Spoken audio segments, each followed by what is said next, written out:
ये हमारे पास ओजोनोलाइसिस का क्वेश्चन है। हमको इसमें फर्स्ट स्टेप में ओजोन का रिएक्शन करवाना होता है, तो हमारे पास बनता है ओजोनॉइड। फिर हम उस पर रिएक्शन करवाते हैं और ओजोनॉइड के बाद जो हमारे ओजोन से 2 ऑक्सीजन होते हैं, मल्टीपल बॉन्डेड कार्बन में से एक कार्बन एक ऑक्सीजन ले लेगा और एक कार्बन एक ऑक्सीजन ले लेगा। जो हमारा एक ऑक्सीजन बचेगा वो H2O के साथ जाएगा और H2O2 बना लेगा। लेकिन जिंक की प्रेजेंस होने के कारण H2O2 जो हमारा ऑक्सीडाइजिंग एजेंट होगा वो रिड्यूस हो जाएगा और बदल जाएगा H2O और ZnO में।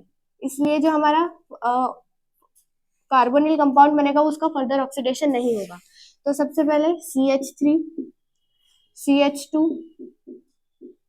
फिर सिंगल बॉन्ड C। इसके बाद मल्टीपल बॉन्ड थे हमारे पास, तो जो हमारे मल्टीपल बॉन्डेड में से 2 पाई बॉन्ड है उसको हम तोड़ेंगे और वहां पे ऑक्सीजन लगाएंगे।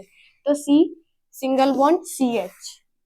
जो हमने 2 मल्टीपल बॉन्ड तोड़े वहां पे हमको 2 ऑक्सीजन लगाना है और जो ये होगा हमारा यही फाइनल प्रोडक्ट होगा। क्यों? क्योंकि जो जिंक है वो H2O2 को रिड्यूस कर देगा और बदल जाएगा जिंक ऑक्साइड में और H2O में, तो फर्दर ऑक्सीडेशन नहीं होगा। ये हमारा फाइनल प्रोडक्ट होगा। इसको हम अगर IUPAC नेमिंग देंगे तो यहाँ से नंबरिंग होगी। ये हमारा मेन फंक्शनल ग्रुप है। जो हमारा एल्डी कीटोन ग्रुप है उसको हम एज ए सब्सटीट्यूट रखेंगे 3 और 4। तो इसका जो नाम होगा वो होगा ब्यूटेन। कार्बन कार्बन के बीच में सिंगल बॉन्ड है इसलिए N, 4 कार्बन की चेन है इसलिए ब्यूट, और फिर ब्यूटेन अल। लेकिन जो हमारा सब्सटीट्यूट है उसको हम सबसे आगे लिखेंगे जो कि है 2 पोजीशन पे, तो सबसे पहले उसका लोकेंट 2 कीटो ब्यूटेन अल। ठीक है।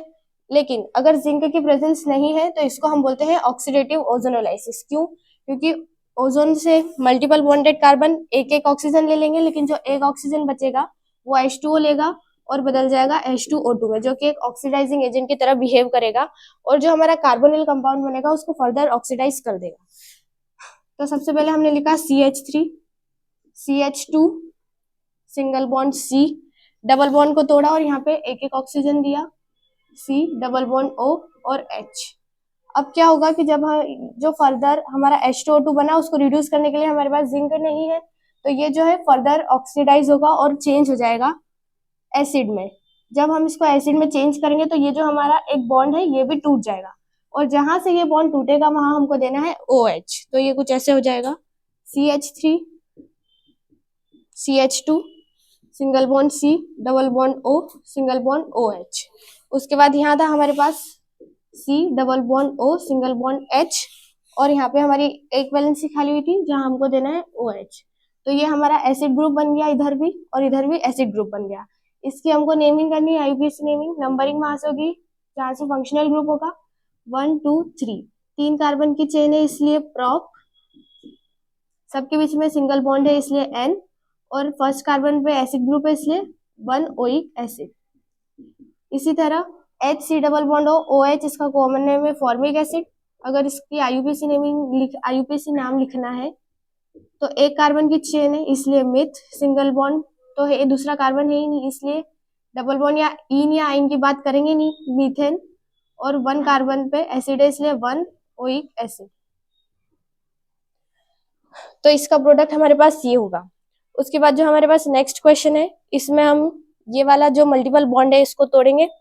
इसमें हमारे पास जिंक की प्रेजेंस है, तो जो H2O है जब वो ऑक्सीडाइज होकर H2O2 में चेंज होगा फिर वो जिंक उसको रिड्यूस कर देगा और बदल देगा वापस H2O और ZnO में चेंज हो जाएगा। इसलिए जो कार्बोनिल कंपाउंड बनेगा वही हमारा फाइनल प्रोडक्ट होगा, फर्दर ऑक्सीडेशन नहीं होगा।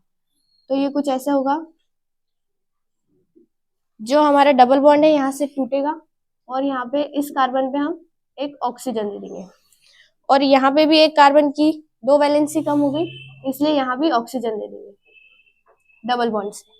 उसके बाद इसको हम एज अ चेन लिख सकते हैं, तो इसमें हमारे पास 7 कार्बन की चेन आ रही है 1 2 3 4 5 6 और 7। 1 2 3 4 5 6 और 7। लास्ट पे जो हमारा है C डबल बॉन्ड O, और इस कार्बन की एक वैलेंसी खाली है इसलिए H। तो जो हमारा लास्ट कार्बन है वहां पे हमारे पास एल्डिहाइड ग्रुप है। फर्स्ट कार्बन पे CH3 है और सेकंड वाले पे हमारे पास डबल बॉन्ड O है, तो ये हमारा कीटोन ग्रुप है, ये एल्डिहाइड है। तो फंक्शनल ग्रुप जो होगा उसमें प्रायोरिटी एल्डिहाइड की ज्यादा होती है इसलिए हम एल्डिहाइड को मेन फंक्शनल ग्रुप मानेंगे और यहाँ से नंबरिंग करेंगे 1 2 3 4 5 6 और 7। अब अगर इसका आईयूपीएसी नाम लिखना है तो हम लिखेंगे 6 कीटो, 7 कार्बन की चेन है इसलिए हेप्ट, सबके बीच में सिंगल बॉन्ड है इसलिए एन, 6 कीटो हेप्टेन, और 1 पे एल्डिहाइड ग्रुप है इसलिए 1 और अल। ठीक है, नेक्स्ट क्वेश्चन है हमारे पास बेंजीन, और बेंजीन पे CH3 जिसको हम टोलुइन बोलते हैं। इसका ऑक्सीडेशन ओजोनोलाइसिस करना है in the presence of zinc. तो जो हमारा कार्बोनिल कंपाउंड होगा वही फाइनल प्रोडक्ट होगा, फर्दर ऑक्सीडेशन नहीं होगा, क्योंकि जो जो डबल बॉन्डेड है वहां पे 2 ऑक्सीजन चले जाएंगे उन कार्बन के पास, और एक ऑक्सीजन H2O से रिएक्ट करके H2O2 बना लेगा, लेकिन फिर जिंक H2O2 को रिड्यूस करके वापस H2O और जिंक ऑक्साइड में बदल जाएगा। तो जहाँ पे हमारे मल्टीपल बॉन्डेड से जुड़े कार्बन है वो मल्टीपल बॉन्ड तोड़ना है और डबल बॉन्ड से ऑक्सीजन को जोड़ना है। तो सबसे पहले फर्स्ट और 6th कार्बन लिया हमने C, सिंगल बॉन्ड C। यहाँ पे फर्स्ट कार्बन पे था हमारे पास CH3, डबल बॉन्ड से जुड़ा था यहाँ पे, तो इस डबल बॉन्ड को तोड़ा इसलिए यहाँ पे double bond oxygen. 6th carbon पे एक डबल बॉन्ड था, इस डबल बॉन्ड को जोड़ा तो तोड़ा, तो यहाँ पे एक ऑक्सीजन। इस कार्बन की 3 ही वैलेंसी हुई इसलिए यहाँ पे H। तो पहला प्रोडक्ट हमारा ये बना। उसके बाद ये जो कार्बन है हमारे पास 5th और 4th, ये हमने लिखा सिंगल बॉन्ड से C, single bond C। 5th carbon से हमारा एक डबल बॉन्ड टूटा था इसलिए यहाँ पे एक ऑक्सीजन, और 4th कार्बन पे एक डबल बॉन्ड तोड़ेंगे तो इसलिए एक ऑक्सीजन यहाँ पे। इस कार्बन की वैलेंसी पूरा करने के लिए हाइड्रोजन। जब हम 3rd और 2nd कार्बन लेंगे इसी तरह इनके भी एक एक डबल बॉन्ड टूटेंगे और एक एक ऑक्सीजन जुड़ेंगे, तो इसका सेम 2 मोल बन जाएगा। उसके बाद जो हमारा ये फर्स्ट है, फर्स्ट और 6 हम ले चुके थे, तो बस हमारा ये प्रोडक्ट बनेगा।